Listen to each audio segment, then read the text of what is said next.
Bismillahirrahmanirrahim. Assalamualaikum warahmatullahi wabarakatuh. Innal hamdalillah nahmaduhu wa nasta'inuhu wa nastaghfiruh. Wa na'udzu billahi min syururi anfusina wa min sayyiati a'malina. May yahdihillahu fala mudilla lahu wa may yudlil fala hadiya lahu. Asyhadu an la ilaha illallah wahdahu la syarika lahu. Asyhadu anna Muhammadan abduhu wa rasuluh.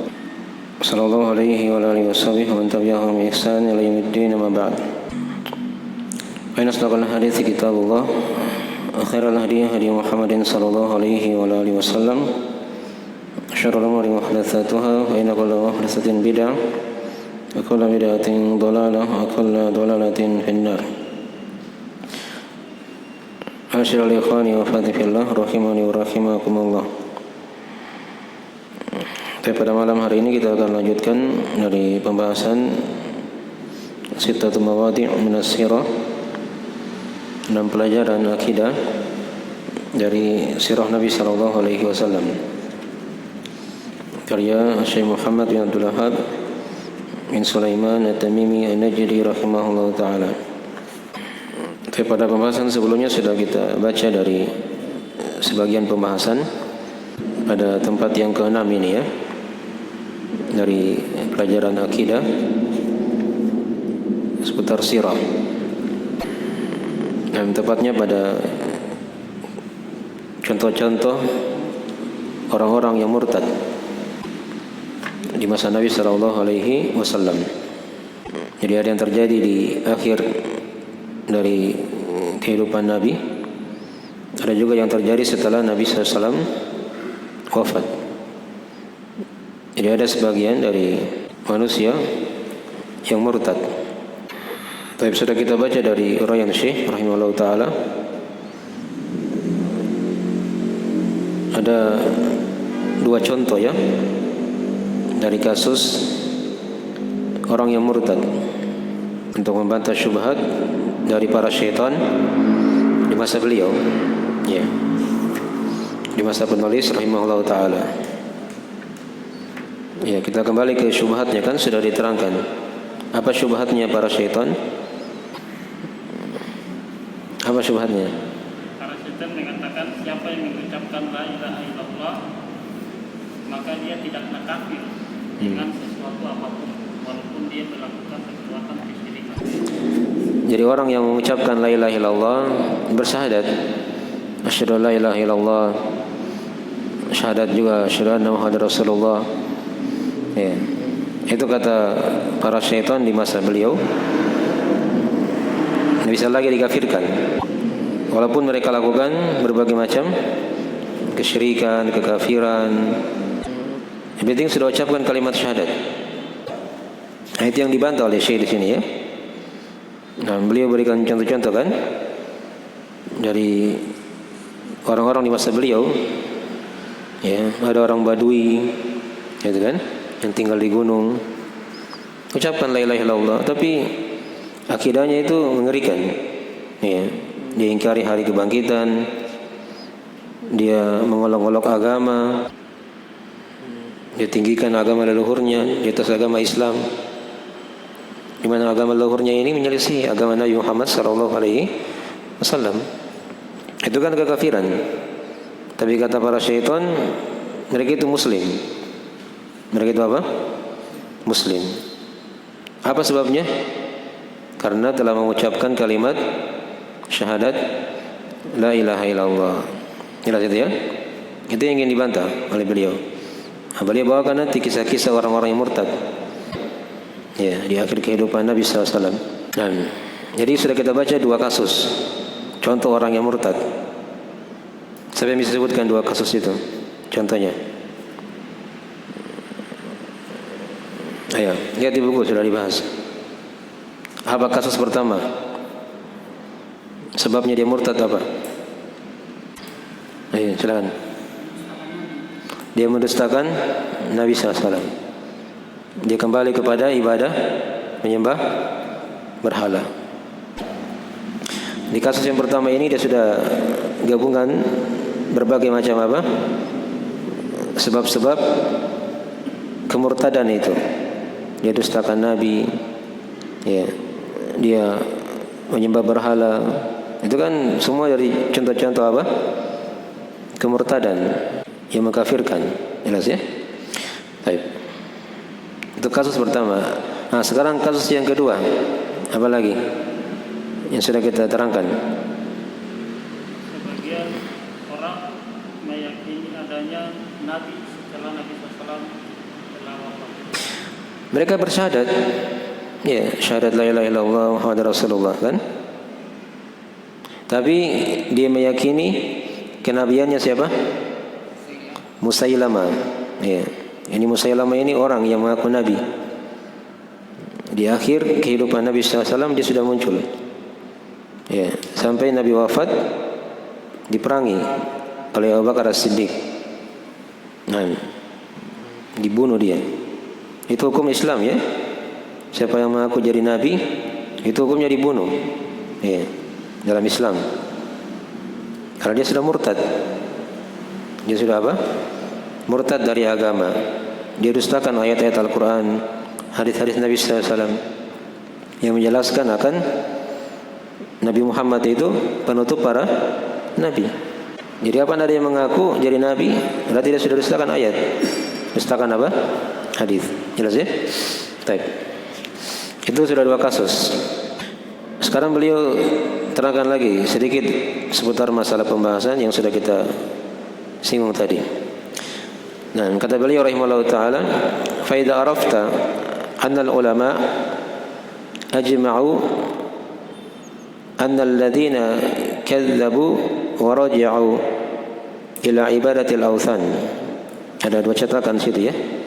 Cetakan yang lain, anna alladhina kadzabun nabiyya sallallahu alaihi wasallam wa raja'u ila ibadati al-awthan wa syatamu Rasulullah sallallahu alaihi wasallam hum wa man aqarra bi nubuwwati Musailamah fi halin wahidah. Di cetakan lain dikatakan fi halin wahid walau thabata 'ala al-islami kullihi. Jika engkau telah mengetahui bahwasanya para ulama telah sepakat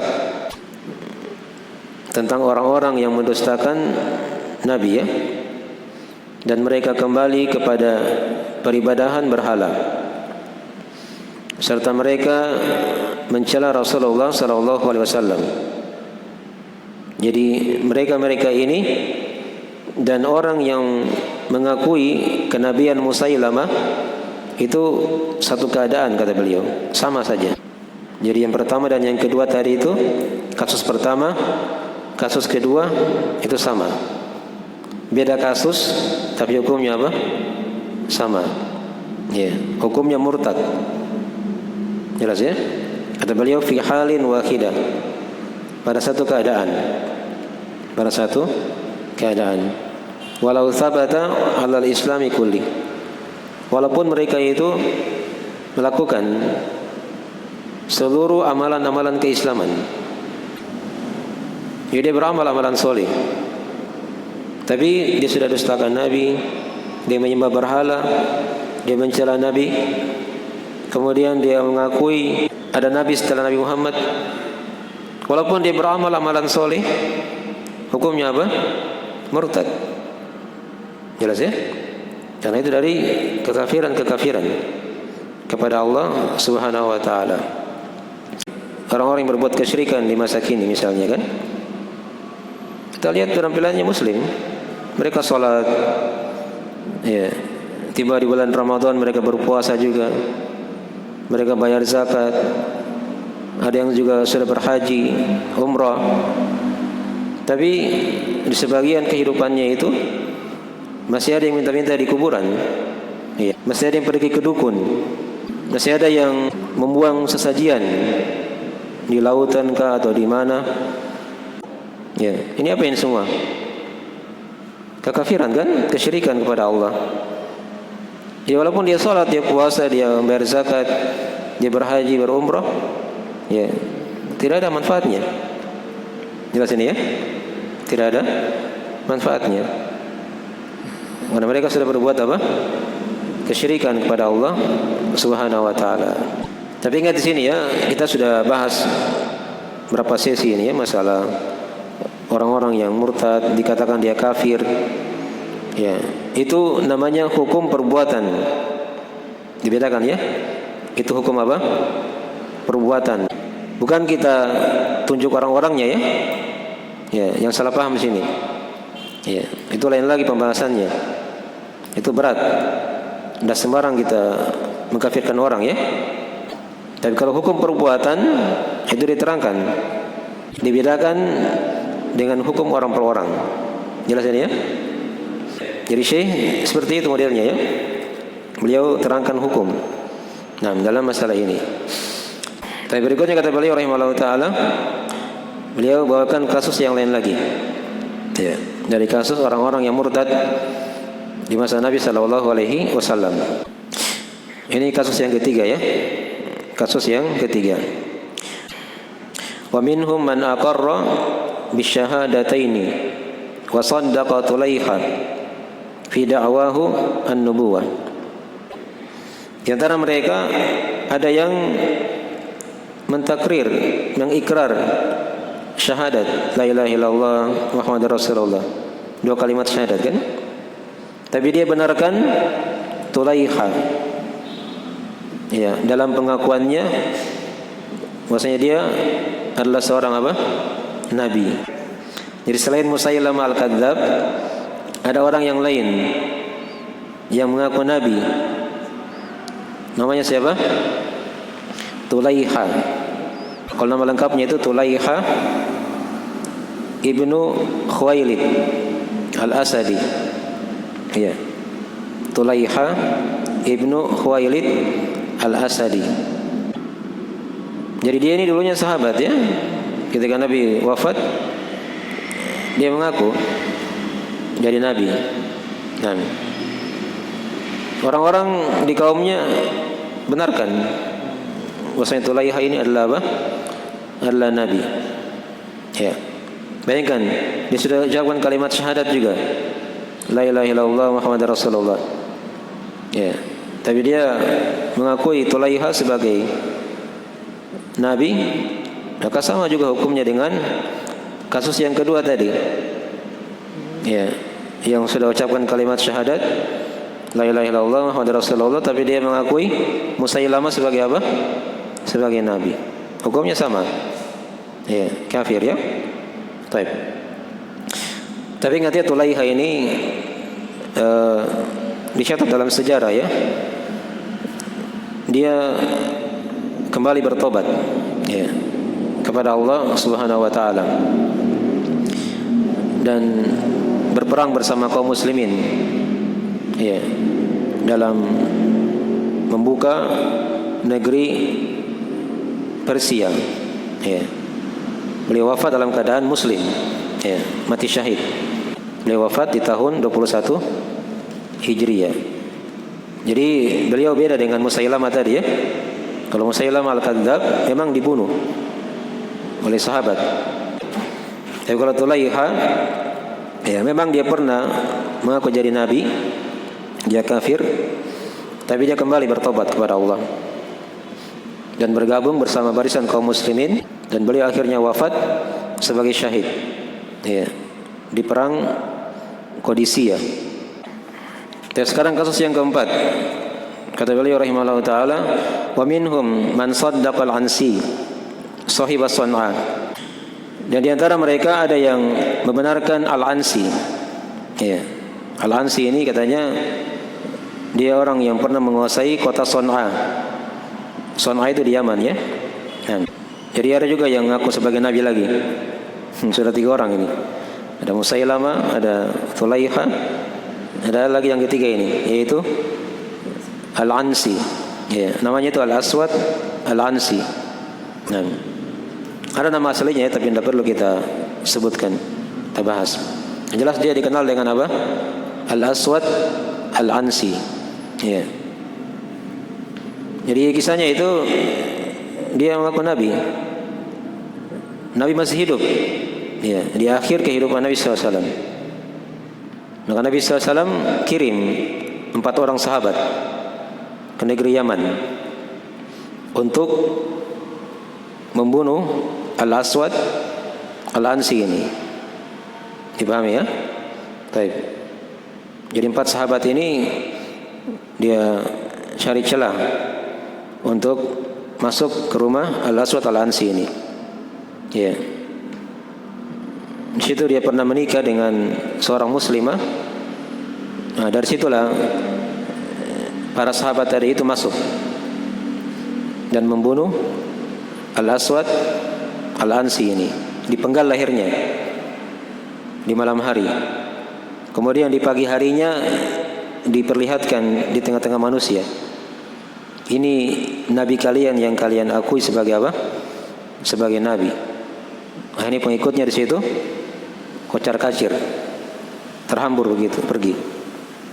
Bubar mereka semua. Jelas ya? Ya, berita terbunuhnya Al-Aswad Al-Ansi itu sampai kepada Nabi SAW 1 hari sebelum Nabi SAW wafat. Orang yang ketiga di sini ya, yang mengaku menjadi nabi. Tapi ini sudah kita hitung sebagai kasus yang keempat. Ini sudah kita hitung sebagai kasus yang keempat.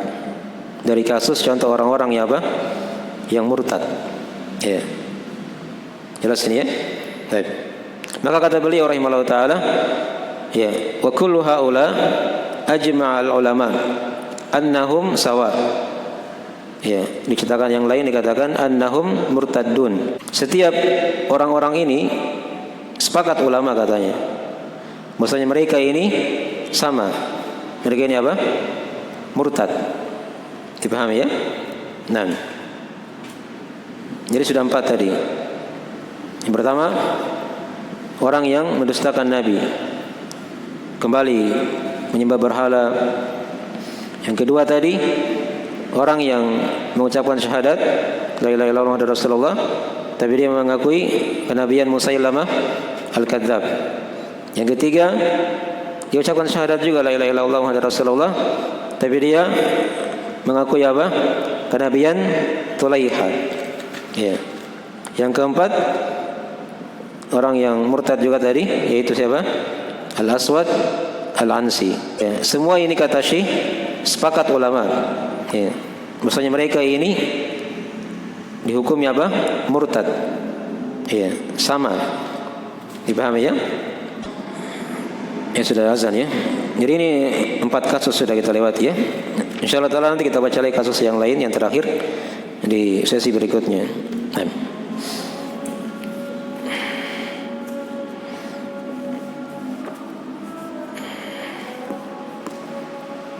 Ada yang bertanya dari pelajaran? Silakan kalau ada yang bertanyakan. Satu aja.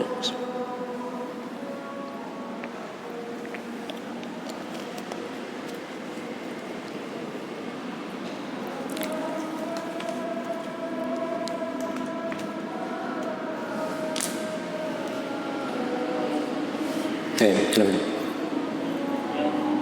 Kan ada sebagian orang yang mengakui Tulaiha Tulaiha sudah kembali muslim. Apakah yang mengakui Tulaiha juga itu kembali bertobat atau tetap bertobat? Nah, itu tidak diterangkan ya dari kisahnya. Ya. Mungkin ada yang kembali, mungkin juga ada yang sudah meninggal duluan ya. Kita tidak tahu ya, wallahu alam dalam masalah itu.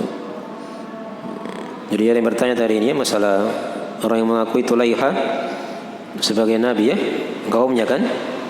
Ya, Tulaiha sudah kembali bertobat kepada Allah, meninggal dalam keadaan muslim. Ya. Nah, tapi yang masalah itu kaumnya tadi yang ditanyakan. Apakah kaumnya ini ada yang kembali? Itu tidak dijelaskannya oleh para ulama. Ya. Mungkin ada yang kembali, mungkin juga ada yang meninggal. Ya. Sebelumnya ya, wallahu alam dalam masalah ini. Baik. Itu juga ada pelajarannya kalau orang yang pernah murtad dari Islam ya, dia kembali itu diterima keislamannya kan. Sahabat yang ada di masa itu kan menerima taubatnya. Ya, dan diikutkan berperang lagi bersama para sahabat yang lain. Ya, menaklukkan negeri Persia. Jelas ya? Baik. Ya, kita akhiri majelisnya. Jika ada kurang mohon dimaafkan. Nah, subhanakallahumma wa bihamdik Asyhadu an la ilaha illa anta astaghfiruka wa atubu ilaik. Wassalamualaikum warahmatullahi wabarakatuh.